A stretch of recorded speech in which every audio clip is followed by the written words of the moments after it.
The Psychologist, the Story, Part 1.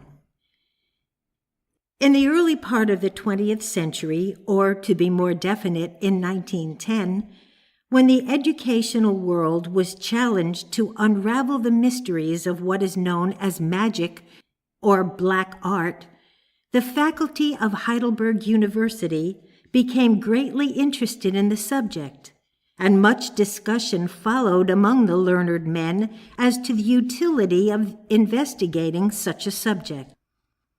Some claimed that, in view of the fact that a thorough investigation would necessitate a continued residence of experts in a foreign country, whose time and energies at home could be given to more practical problems, and therefore of greater benefit to man, that therefore they would not entertain the idea of an investigation of this sort. Others thought that, even though they had means to squander in such a frivolous research, the game would be found to be not worth the candle. Hermann von Schulz, professor of science, was favorably disposed toward the investigation.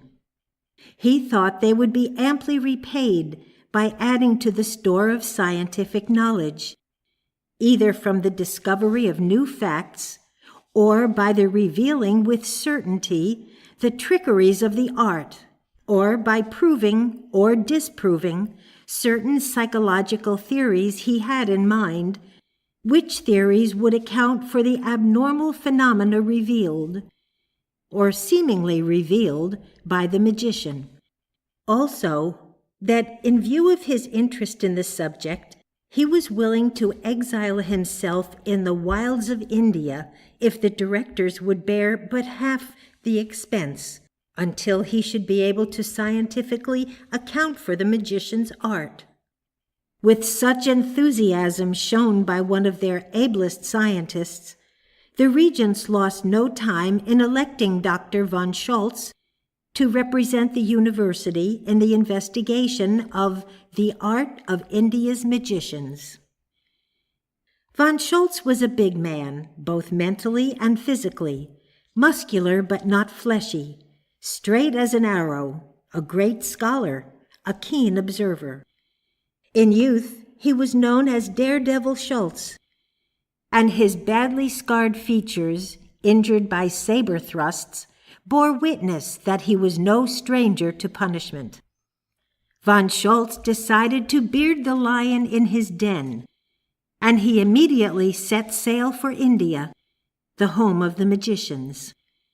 Could he have foreseen the difficulty and weird experiences he was destined to encounter, it is probable he would have said, "Let Bill do it." Professor von Schulz was considered one of the ablest scientists of Europe, and was well qualified in every way to undertake the hazardous work before him. Arriving at Bombay, and seated on the veranda of the leading hotel of the city, the professor heard someone call his name. On looking around, he saw George Blake, a young English officer who had been, a few years previously, a student at Heidelberg, approaching with outstretched hand, saying, "To what good luck do we owe this pleasure?" The professor, rising, greeted the young officer, and soon made his mission known.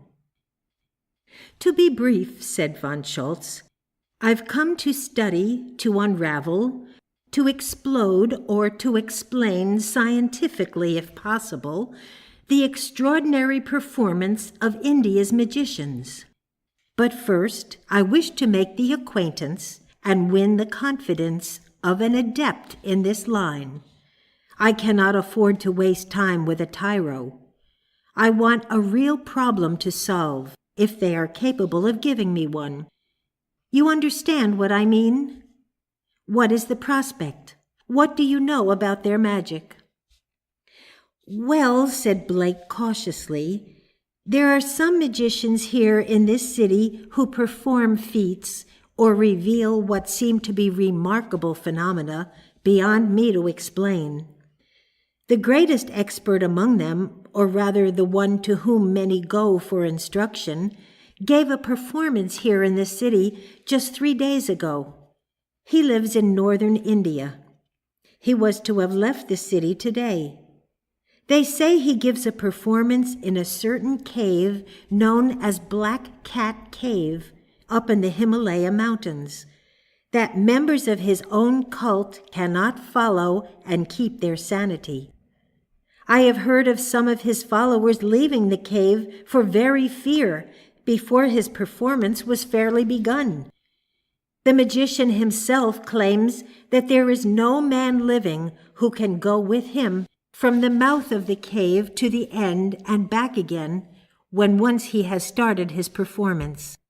If you think this man will interest you, I'll phone and find out if he has left the city." "Do be so kind, Mr. Blake," said the professor. "Time will drag while I wait." Blake hurried to the hotel phone and, having satisfied himself, returned with the information that the great magician would leave on the 5:15 train for his home in the north, that he could not change his plans, but that he would be delighted to meet Professor von Schulz. Blake took out his watch and said, "We have a good half hour to make the train. It is now 4:45. Professor von Schulz was quick to see his opportunity. He decided to take his baggage with him to the station, so that in case he could not persuade the magician to stop over in the city another fortnight, he would in that case go with him, if it were even to go halfway around the world. Accordingly, von Schulz made known his intentions to Blake, who lost no time, and soon had a conveyance at the professor's disposal. When they arrived at the station, they found the magician waiting. "Marv Beto," said Blake, greeting the magician, "shake hands with Professor von Schulz, my friend and former instructor, and one of the world's leading psychologists. And I may add," turning to the professor, "that Marv Beto has no peer in India as a magician." The two distinguished men greeted each other. Professor von Schulz got right down to business and offered to pay Marv Beto liberally if he would remain in the city another fortnight, that he might have an opportunity to witness his performances. Marv Beto could make no alterations in his plans, but instead invited the professor to go along with him, providing, he said, "you are sure your trip will not prove useless, for it is but fair to warn you that any man who will undertake to study me and my work must have nerves of steel and be a stranger to fear. So far, I have been unable to discover such a man." "You will find me qualified," was von Schulz's brief reply.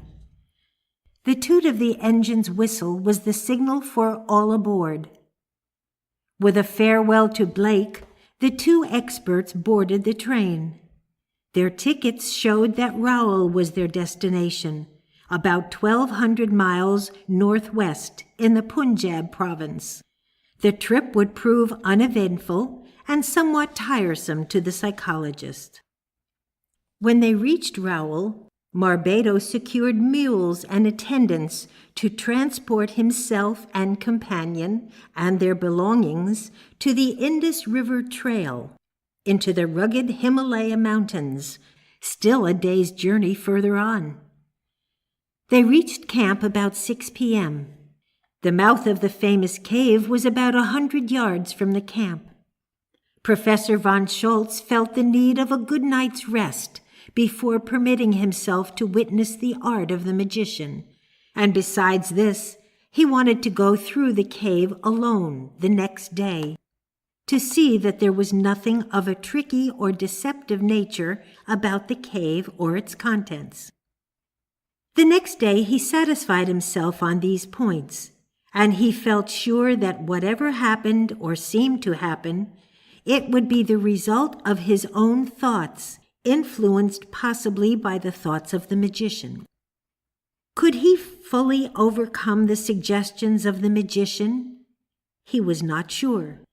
Nothing could be decided until the first test came. But of one thing he did feel certain, viz., that he could walk to the end of the cave and out again if it were a physical possibility to do so. And this was the supreme test Marv Beto required and claimed that no man could perform save himself when his performance once began and during its operation. After von Schulz had examined the cave, he swung his hammock near the mouth of it to watch that no one should enter until the magician and himself should enter together. This was to reduce the possibility of fraud to the minimum. "Well," said Marv Beto, approaching the alert scientist, "are you ready for the ordeal?" "Ordeal is a strong word," said von Schulz, "but I am ready. Have you no other instructions to give?"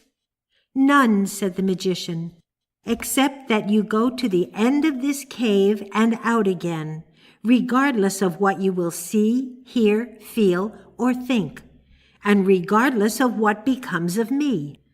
I assure you, however, that no bodily harm will come to you.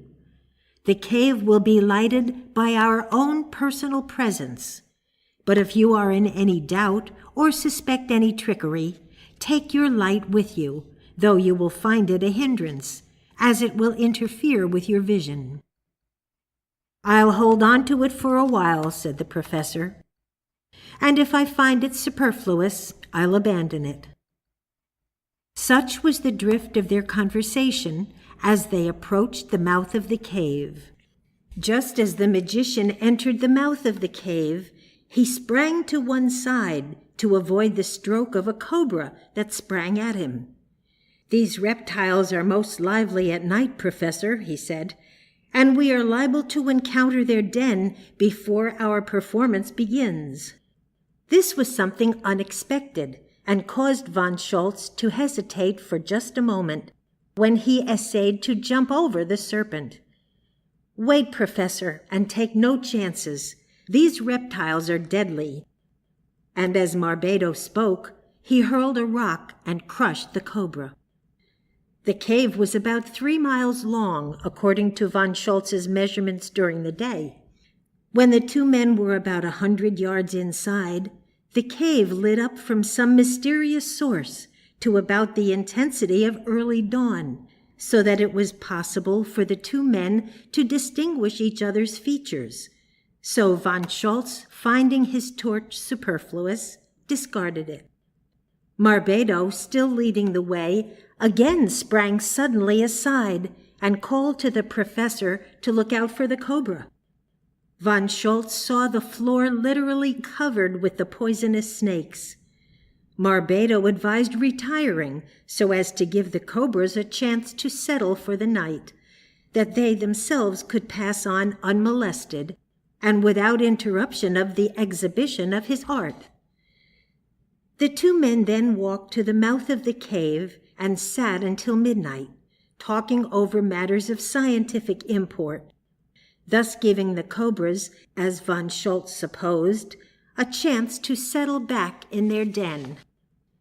This was an adroit move on Marv Beto's part, as it subtly suggested a simple and natural situation, liable to occur in any rocky region where reptiles abound.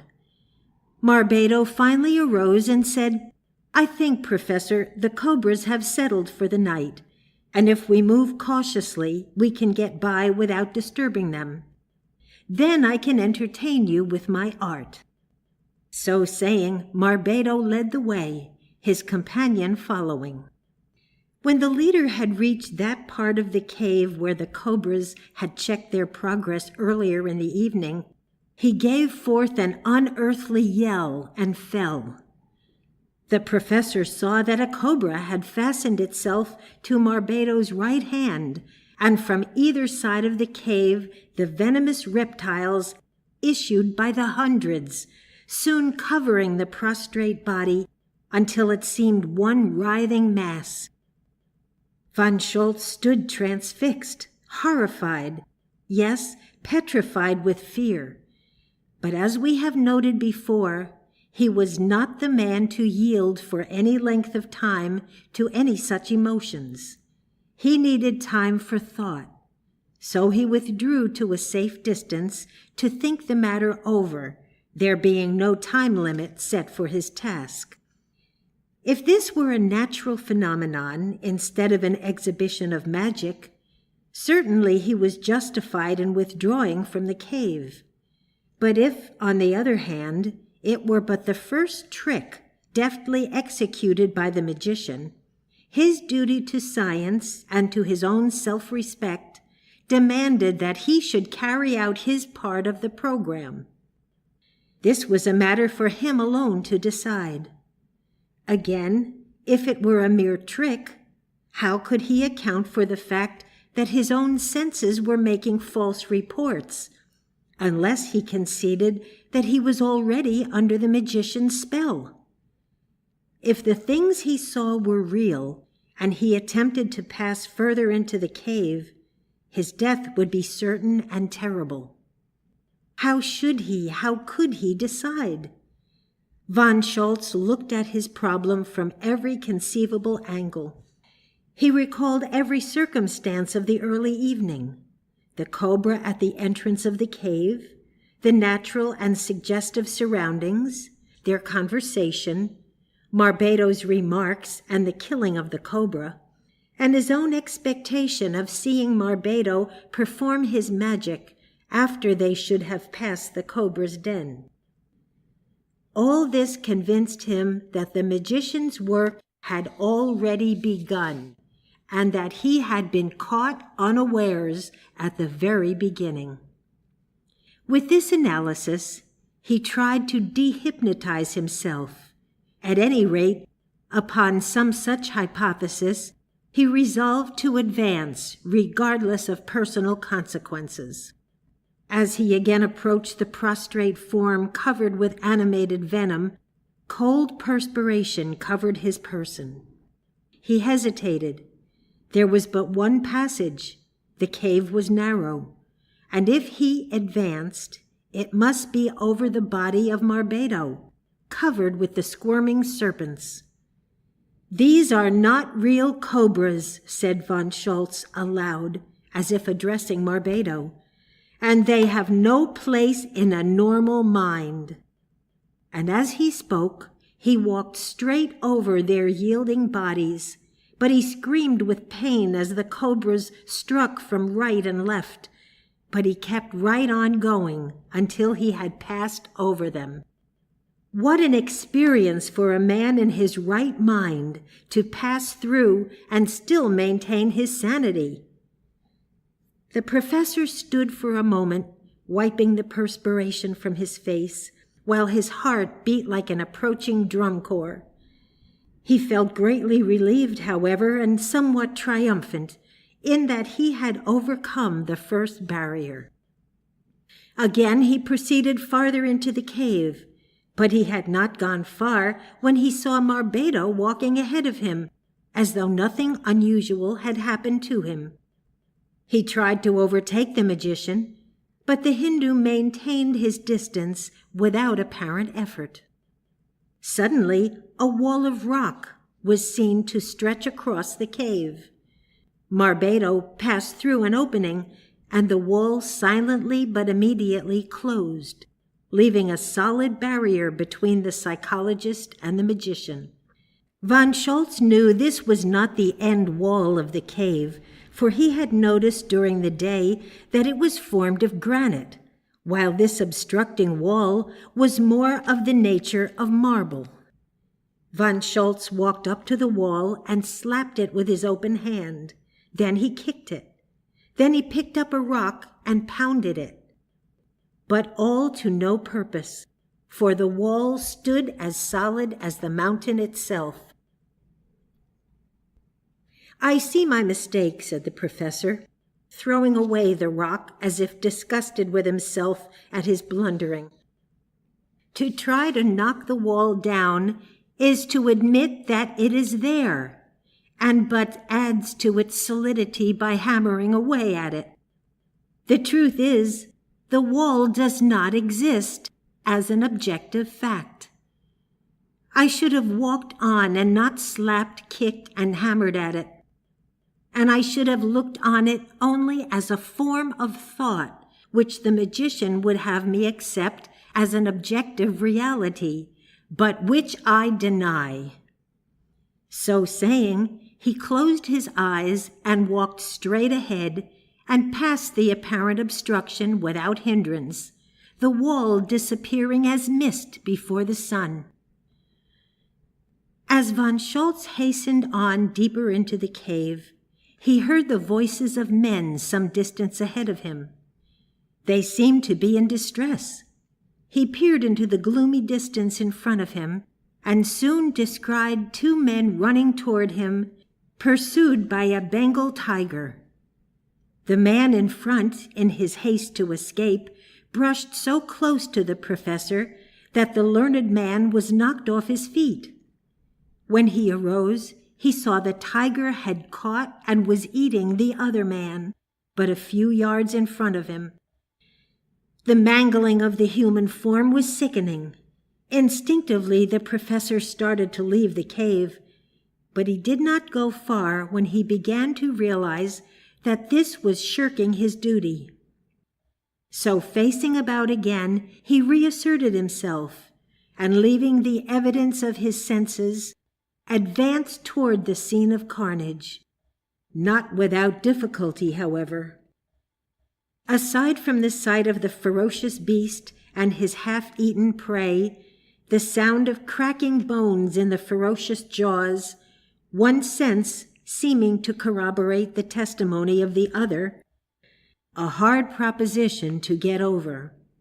Yet, nevertheless, the scientist said, these are also illusions, and in saying it, showed his faith in his reasoning and advanced. But in doing so, he received a stunning blow from the tiger's paw, managing only to stagger past before he fell, rising as quickly, seeing neither beast nor his prey. They had vanished. Encouraged by his continued success, he went deeper into the cave, wondering what he would encounter next, and whether or not he could keep right on without hesitating and turning back at every fresh new obstacle or supposed obstacle encountered.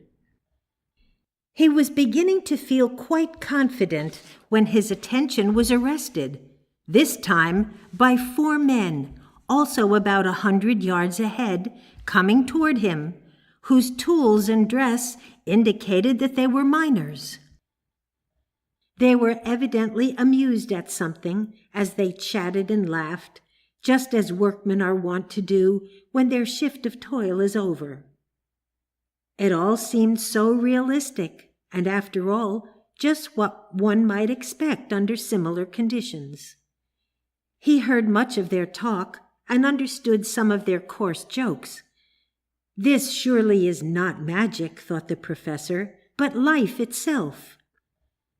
Still, there was nothing like being prepared for surprises. Suddenly, the earth trembled.